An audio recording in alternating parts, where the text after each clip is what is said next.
తెలంగాణలో బీఆర్ఎస్ నుంచి బీజేపీలోకి వలసలు కొనసాగుతున్నాయి. తాజాగా మహబూబాబాద్, ఆదిలాబాద్ జిల్లా ఎంపీలు సీతారాం నాయక్ నగేష్, హుజూర్నగర్ మాజీ ఎమ్మెల్యే శానంపూడి సైదిరెడ్డి, కొత్తగూడెం మాజీ ఎమ్మెల్యే జలగం వెంకట్రావు బీజేపీ తీర్థం పుచ్చుకున్నారు. బీజేపీ జాతీయ ప్రధాన కార్యదర్శి, తెలంగాణ రాష్ట్ర వ్యవహారాల ఇన్ఛార్జ్ తరుణ్ చుగ్ సమక్షంలో వీరు నలుగురు బీజేపీలో చేరారు. బీజేపీ కండువలను కప్పి పార్టీలోకి సాదరంగా ఆహ్వానించారు.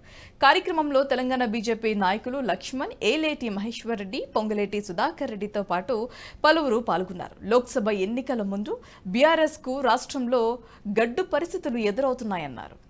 ప్రొఫెసర్ సీతారాం నాయక్ కానివ్వండి, గోడెం నాగేష్ కానివ్వండి, సైదిరెడ్డి గారు, జలగం వెంకట్రావు గారు, శనంపూడి సైదిరెడ్డి గారు, కాంగ్రెస్ పార్టీ నుంచి కూడా శ్రీనివాస్ గోమాసే గారు. ఇది ఒక స్పష్టమైన సంకేతము. రెండు పార్టీల పట్ల ప్రజలకు ఉన్నటువంటి విశ్వాసాలు సడలిపోవడము, నరేంద్ర మోడీ గారి నాయకత్వంలో దేశం ఏ రకంగా అభివృద్ధి చెందుతున్నదో,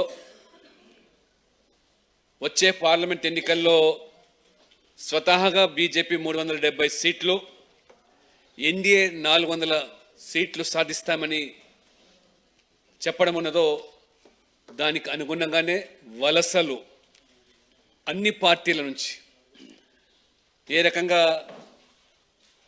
ఇవాళ మోదీ నాయకత్వం కింద ఈ దేశం యొక్క సమగ్ర అభివృద్ధికి మేము సైతం అని చెప్పి ముందుకొచ్చిన వీళ్ళందరినీ కూడా స్వాగతిస్తూ, తెలంగాణలో ఖచ్చితంగా బీజేపీ పాగా వేయబోతున్న దానికి ఇది ఒక తార్కాణం. దక్షిణాదిలో కూడా ఇవాళ పెద్ద ఎత్తున భారతీయ జనతా పార్టీ ఈరోజు తెలంగాణ, ఆంధ్రప్రదేశ్, తమిళనాడు, కర్ణాటక, పాండిచేరిలో కూడా గతంలో కంటే పెద్ద సంఖ్యలో ఇవాళ పార్లమెంట్లు సాధించబోతున్నాం.